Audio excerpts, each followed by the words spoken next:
Olá, trilheiros, de volta aqui, 17 de dezembro de 2019, 1 da manhã.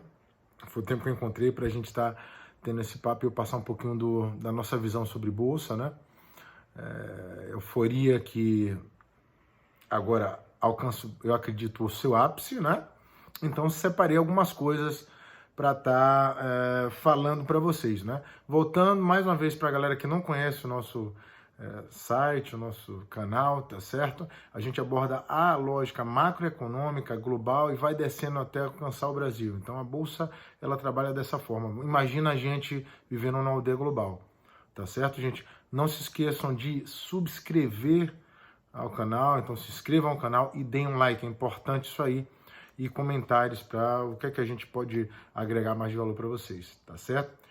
3 pontos do último vídeo que nós abordamos seria o perigo do acordo falhar, né, o acordo China-Estados Unidos, o Brexit, as eleições de Boris Johnson e a greve dos caminhoneiros, tá certo? Então eu vou estar falando isso e acrescentando um pouquinho a visão do índice Bovespa em relação a esse cenário, um pouquinho de história para tentar situar vocês e por que eu continuo indo na contramão da grande maioria, que é só comprar e ver análise técnica com o senhor das verdades e que aí a análise técnica não falha e que é a grande resposta, certo? Vamos primeiro analisar os fundamentos da economia global e depois estar focando no mercado brasileiro. Primeiro ponto que eu pego para vocês aqui, tá certo? É, obviamente, o acordo comercial que foi feito, a fase 1 do acordo comercial. Eu chamo um acordo comercial muito mais de fachado, aquele mínimo necessário para não existir realmente um colapso global no comércio entre China e Estados Unidos. Então, o que é que basicamente ficou? Ficou um acordo dentro dos moldes do que já havia sido feito até outubro, né? Então a gente tinha uma ideia mais ou menos que no dia 11 de outubro, eu tenho a data certinha aqui para vocês, tá certo? No dia 11 de outubro a gente tem esse acordo atual delineado. O que é que esse acordo ele traz de novo, tá certo? Não traz praticamente muito pouco, nada de novo, pelo que eu vi aqui.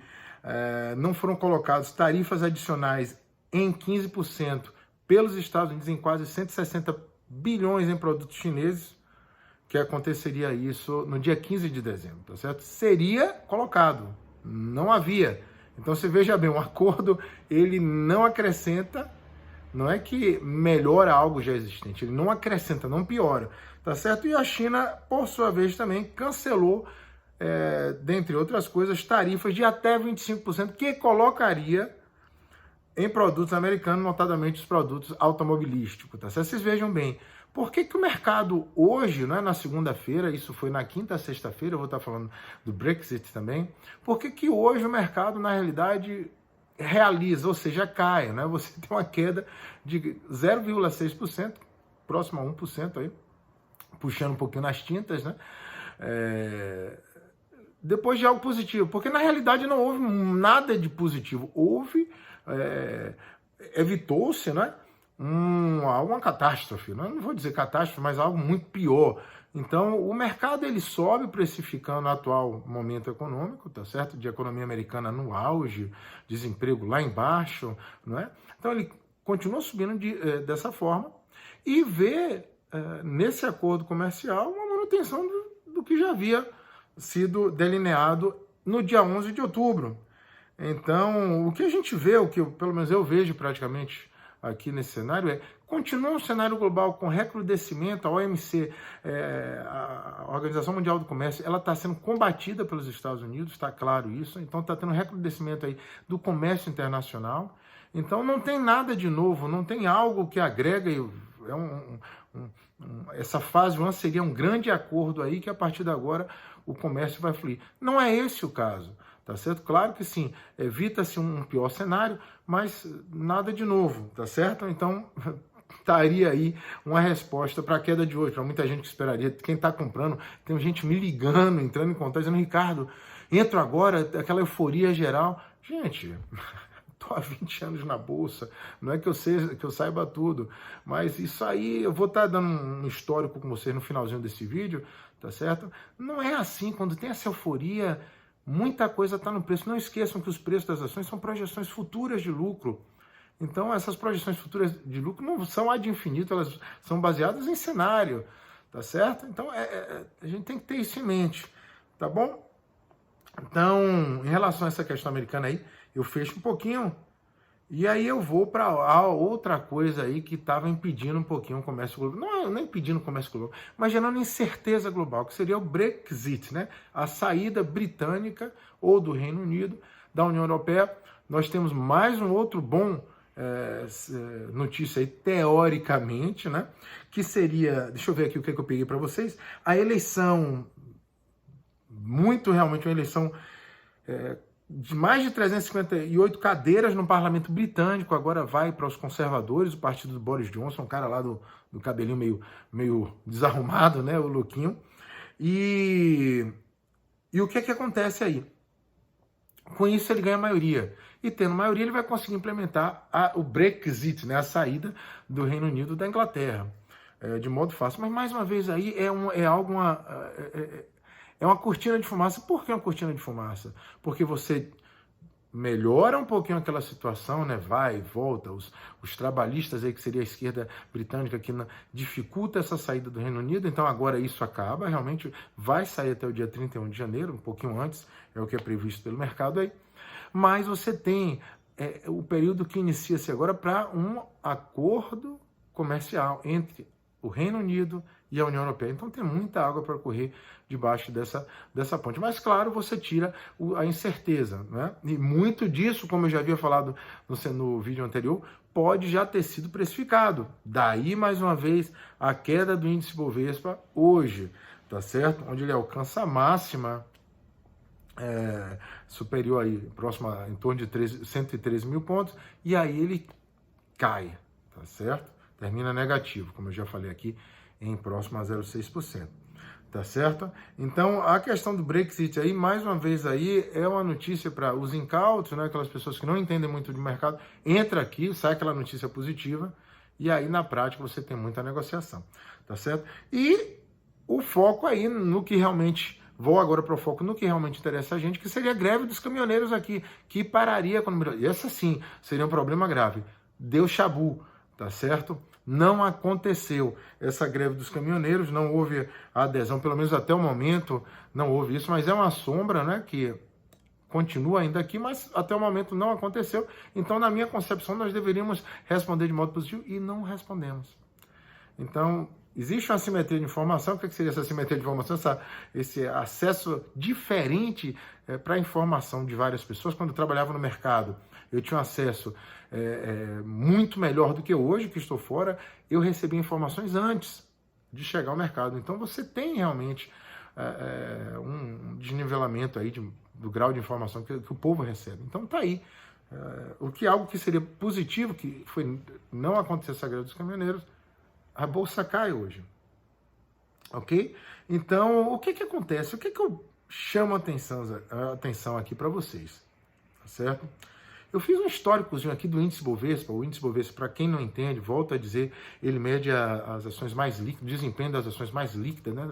É um termômetro da economia brasileira, de modo geral, tá bom? Então, peguei um históricozinho aí, eu estava nessa época, todo esse período eu acompanhei, eu digo para vocês o seguinte: em 2002, quando Lula ele ganha as eleições, né, a Bolsa ela atinge o mínimo. Então, naquela época se falava muito que Lula ia ser o Hugo Chávez para a economia brasileira. Ela alcança o mínimo, a parte dela começa a subir nos primeiros meses de Lula. Ou seja, o mercado que estava com aquela notícia Lula vai fazer uma economia péssima, ele começa a subir aí, ele estava em torno de 10 mil pontos, e ele sobe até o ápice, né, em torno de julho de 2008.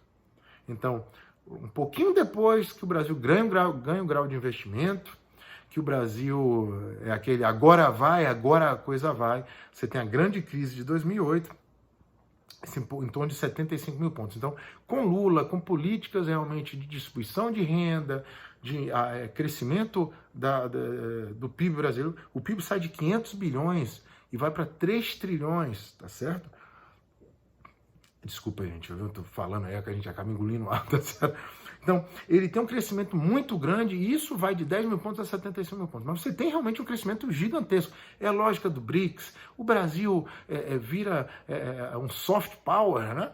E o que acontece logo depois desse ato? Você tem uma crise forte em 2008, onde você tem mais ou menos aí 6 meses seguidos só de queda. Foi uma crise realmente terrível, que não acontecia desde 1929.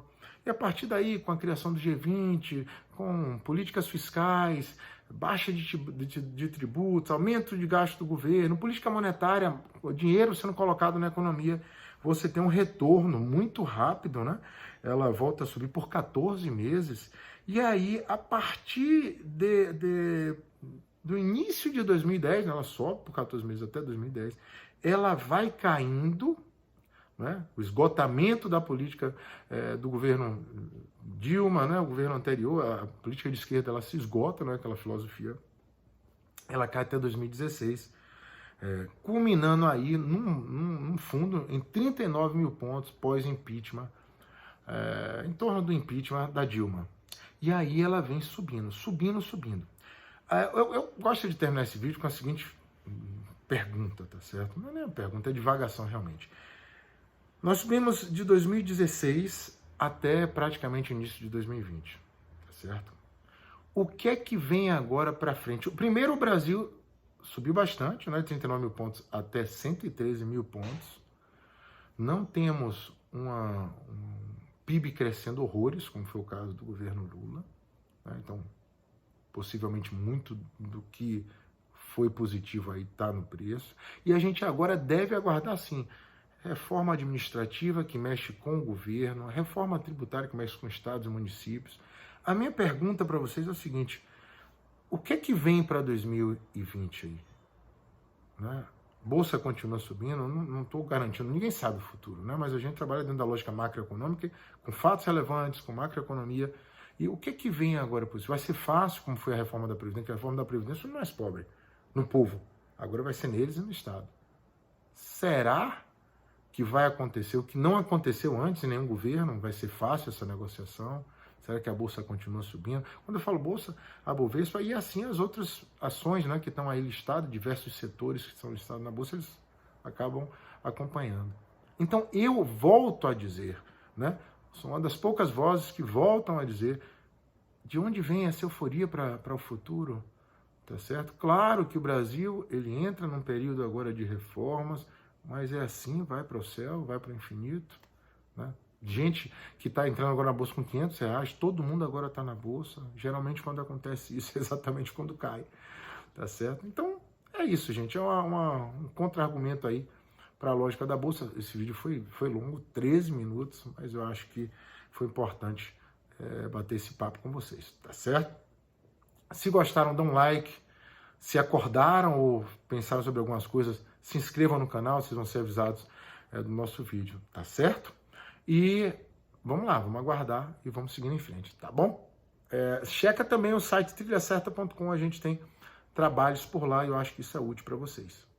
Se cuidem aí.